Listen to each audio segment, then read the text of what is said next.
Hi everybody, welcome back to Crafted by Corie. If you're new, I'm Corie. If you're returning, thank you so much for being here.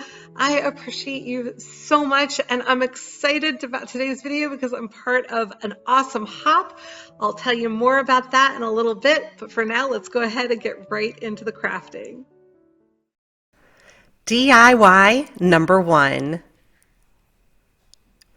For this project, I have a Dollar Tree candle holder, I have a leftover Dollar Tree sock from another project, and I have this scrap piece of fabric that I am using. I am cutting it into kind of a quasi large triangle. I had folded it in half there, and now I'm just going to tuck my candle holder into the sock, get that all folded over the rim, and I'm going to check and make sure that my fabric is going to go around the top there.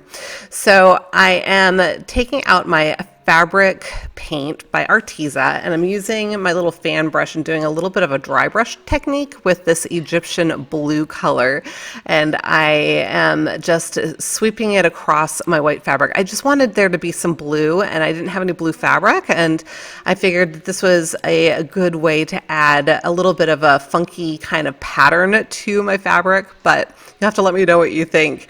And let me know what you're thinking about this new camera angle that I am trying out rather than coming in over top. But I am now using my heat gun to not only dry the paint, but I also figured it would help to set it. So I went ahead and used that. It dried really pretty quickly. And now I'm going to go ahead and create a seam using my hot glue so it's turned inside out.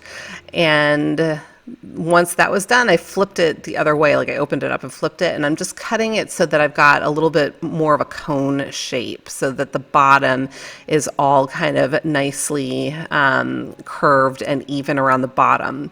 Gonna fold up that little bottom part and create a seam. I burned myself real bad with the hot glue here, you guys, so just be careful with hot glue. And there, I've got my finger protector now. A little better late than never, right? I guess, maybe. Turning it right side out, and you can see I'm leaving it kind of folded up there again. I'm gonna test this out real quick on my little candle holder. Bringing a rubber band down over it, I'm going to make sure I catch the lip of the candle holder that I can still feel through the sock, and then I'm going to fold down the fabric over it so it creates kind of a little bit of a brim, if you will, for the hat that we're creating. So then I thought I was going to use this macrame cord, and so you can see me gathering it all up and trying to get it to about the length that I want, and I decided, you know what, it's too cream colored, it's too yellow, I want something brighter white.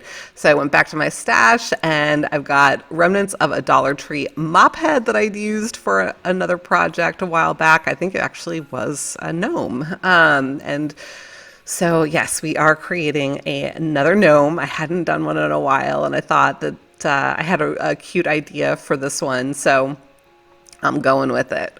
But gathering all of my mop head strands, and as you can see, I'm folding them all in thirds and then just draping them into the candle holder. I'm going to pull the fabric hat back down over all of that, and then I'm going to make sure I bring the rubber band down all the way to catch that lip on the candle holder again. So hopefully you're understanding what I'm saying, but that lip is going to help to keep it from sliding up and off of the candle holder because there's like an edge to it.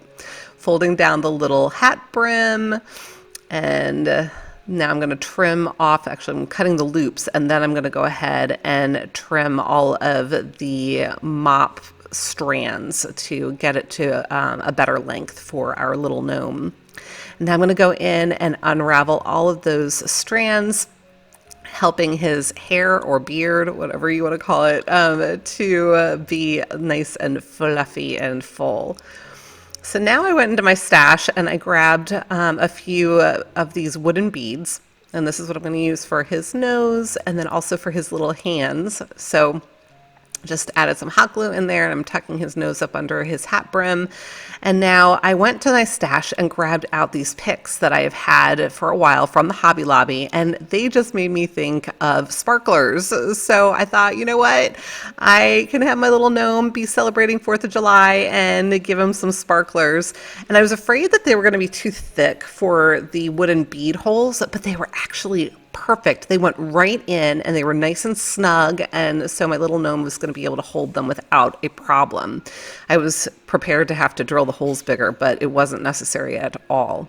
So just using some hot glue to attach his little hands to the sides of his body, holding his little sparklers, and then adjusting his hair to kind of go around his arms there a little bit. And he is all done. Let me know what you think. I love him so much.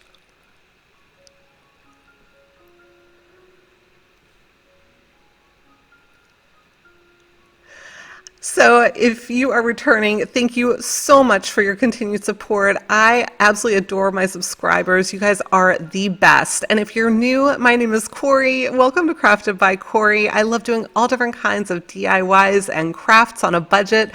And today's video is a lot of fun because I am part of a hop with these awesome creators. I hope that when you're done watching my video, you will go and hop along and see the rest of the videos in the hop. There is a link to the next video in my description box. So hop right along and come right on back. DIY number 2. For this project, I am using one of these little crates from the Dollar Tree, giving it a good coat of the white Adirondack chalk paint all over. And then I am coming in with these words that I'd created with my Silhouette Cameo and applying them to the box. Now, you do not need to have a vinyl cutter to be able to do this. You can hand write it. You can do other things. I'm realizing right now that I had intended to use a stencil for this bottom part. So I had gone ahead and done the opposite of what I had created for that last one. But you can use stencils. You can pencil it in and then go over it with paint, whatever is going to make it easiest for you. There are a lot of options here. It does not have to be used with a vinyl cutter. So I've got bold stripes, bright stars, brave hearts. I saw this on Pinterest and I thought it was awesome. And so I decided I wanted to do something similar. And I haven't had a chance to do one of these faux book stacks, and I've been wanting to do it. So as you saw, I was using my little cosmetic sponge on the stencil part with the Ocean by Waverly, and while I have my Ocean open, I'm going ahead and I am also painting that top strip across the top. So I'm just making sure that I am being real careful not to get it on the sides or on the top of my box here.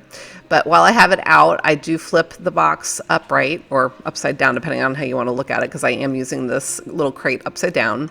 And I am creating a blue rectangle at the top left corner of the project. So going to get that all filled in. As you can see, I am just doing this by hand. I am not taping anything off. I was fine with that because I really know that I'm going to be planning on distressing it a little bit later. And so I'm being careful, but I'm understanding that in places it's not going to be perfect, and I'm really okay with that. So now you saw I came in with my crimson to do that center little panel, and now I'm trying to figure out how many stripes I can fit in here with the width of the paintbrush that I'm using. Now, I know that I am not going to have the proper number of stripes, so hopefully you won't hold that against me. This is really a representation. It's not meant to be completely accurate. So I hope you'll forgive that. So I am coming in and doing all of the stripes again. Again, just doing it by hand without the taping off, but I was fine with that. Now, while I didn't have enough stripes, I somehow decided that we needed a few extra states. So I've got too few stripes and too many stars. I think I ended up with something like 56 stars, but the life of a crafter, right? So just taking all of the vinyl away from the project now, and you can see all of the words coming to life, and I just think it looks so pretty. I'm loving this. And then I'm going to come in with my little sanding block and give it a good distressing, which actually did not take long at all. It was relatively easy. So distress that up. And there you have it. And now I'm going to come in with my Dollar Tree baker's twine, and I am going to use 2 lengths of this and wrap it around the box and just do a simple shoelace bow. And I haven't mentioned, but our challenge for this hop is to use 10 Dollar Tree items and create as many projects with them as we can. And we're supposed to use multiple Dollar Tree items per project. And I'm sorry if you hear Sammy, he has decided to climb on me right now. But let me know what you think of this.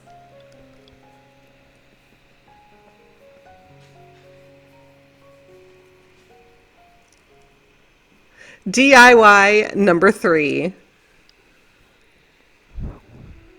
So for this project, I have a Dollar Tree little metal pail, and then I have some Dollar Tree stars left over from Christmas. They came in something like an 8-pack. I'm giving them a coat of the Home Decor chalk paint Adirondack white. I was kicking myself later because I knew I wanted to distress them, and I used too much paint. So do yourself a favor, don't go overboard with the paint if you're planning on distressing something. So now I saw this trick in somebody else's video, and for the life of me, I cannot remember who did this, so please forgive me if it was you and you are watching, but I thought it was such a neat trick to set something underneath your pen and then move your project so that you could get a good line on it. Such a good idea. So thank you to my fellow crafter. I think it was someone who participated in the Minis playlist challenge.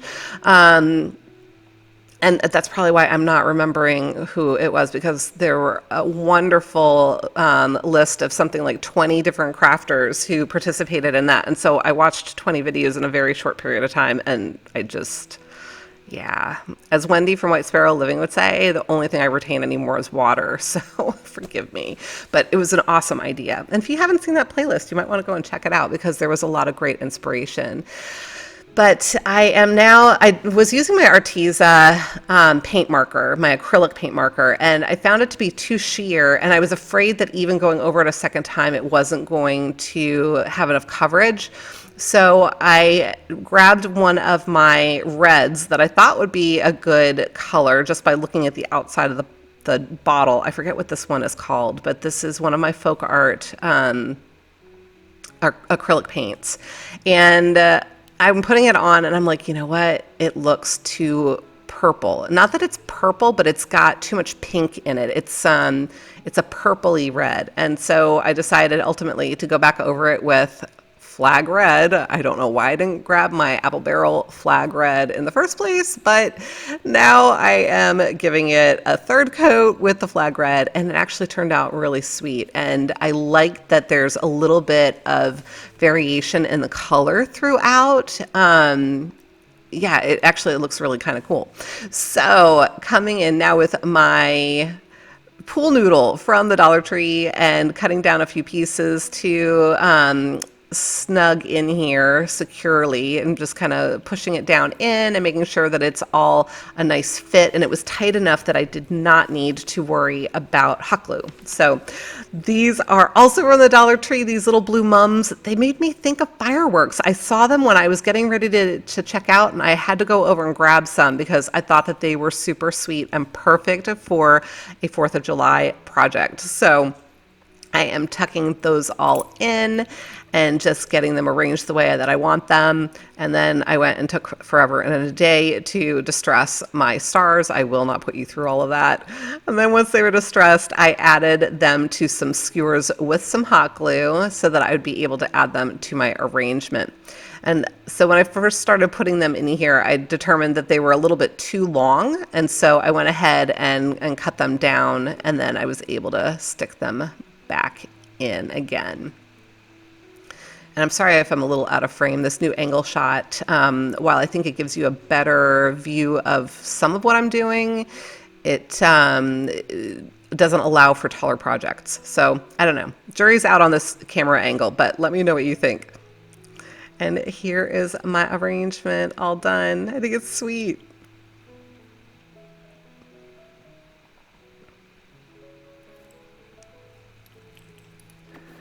And now it's time for a shout out timeout. Gorgeous, Grace. These paint pours are amazing. I don't know how you do it. They are beautiful. And very nice, Valerie. Some really sweet 4th of July projects. And beautiful, Robbie. Sweet wreaths. And the Purple Pixie. She did a paint pour vase that she shared. Check out her channel. She is great. And amazing, Karen. Karen has an Etsy shop, Craft Designs by Cat. I hope you'll check her out. And I would love to give you a shout out as well. If you have interest, please send me an email at craftedbycorie@gmail.com. DIY number 4. So I have red, white, and blue ribbon, a basket from the Dollar Tree, and then a piece of cardboard that I'm showing you here was about 8 inches long, and then I think it was 5 inches wide, but that doesn't really matter, just so long as you've got the length that you need. Now, if I had to do this over again, I would have probably made my card 10 inches instead of 8 inches, because I found that my ribbon lengths, at least for what I initially wanted to do, were not quite long enough. I hadn't accounted for enough ribbon for the knots that I was going to be making. They took up more ribbon than I had anticipated they would. So word to the wise, you might want to make them a little bit longer depending on how you want to do this. If you like the way I end up doing it, then you're good. But I went ahead and dovetailed all of my ribbons. I had, I believe, 25 lengths of the blue, and then I think it was 30 white and 30 red. I think that is what I ended up with. But I'm just coming in, and as you can see, I wanted to do this on the inside of the basket, and then I was expecting it to all come higher than the rim of the basket, and that just didn't happen. It might have been cute having it contained within the rim of the basket, and then it might have looked like it just had a gold frame around it. I'm not sure, because I didn't end up doing it that way. I decided to flip it upside down, and as you can see, I am now tying everything to the outside bottom of the basket. And it's just a simple knot, and I'm just knotting them at each intersection wherever the basket wires join.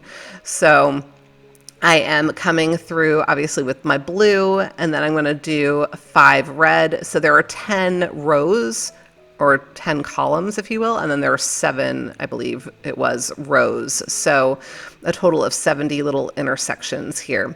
So my first row was 5 blue, 5 red. Now I did 5 blue, and I'm coming in with 5 white across there.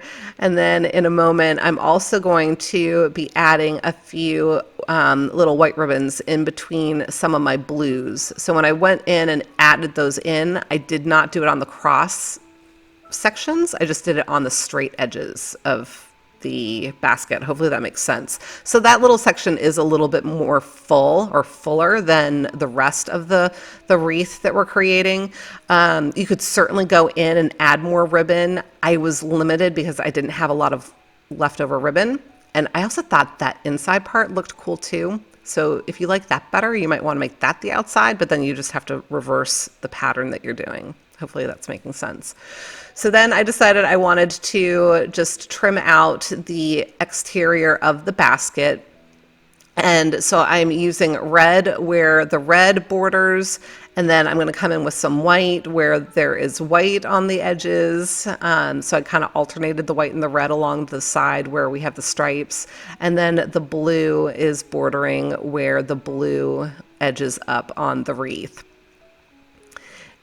So this is something I've never done before. Hopefully you guys like it. I just came in with some hot glue on the inside to make sure that all of the ribbon was secure for those borders.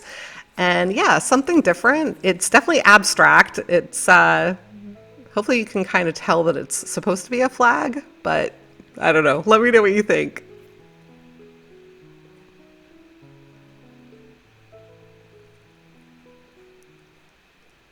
And here we are with the final reveal.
Okay, everybody, that's it for today. If you enjoyed the project, please remember to give me a big thumbs up and please comment. Let me know which one you liked the most. When you like and comment, it really helps me to grow on YouTube. So I really sincerely appreciate all of the love and support. Also, make sure you remember to check out the next video in the hop. The link is down in my description box. So go on over, check out the next video, and keep hopping your way on back to me. Until the next time, be well, be kind, and make it a great day. Thank you again so much for watching. Take good care. Bye. You want to say hi? You want to say hi to everybody? Come here. Good boy. You say hi? Say hi. Say hi, Sammy.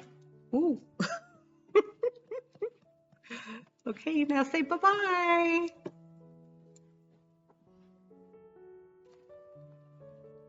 Hi, everybody, and welcome back to Crafted by Corie. If you are new, I'm Corie. If you are returning, thank you so much for being here. Y'all know how much I absolutely adore you and appreciate your support.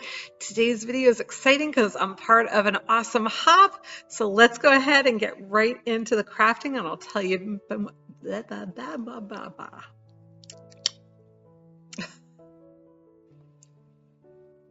Okay, everybody, that's it for today. Thank you so much for watching. Please be sure to give me a...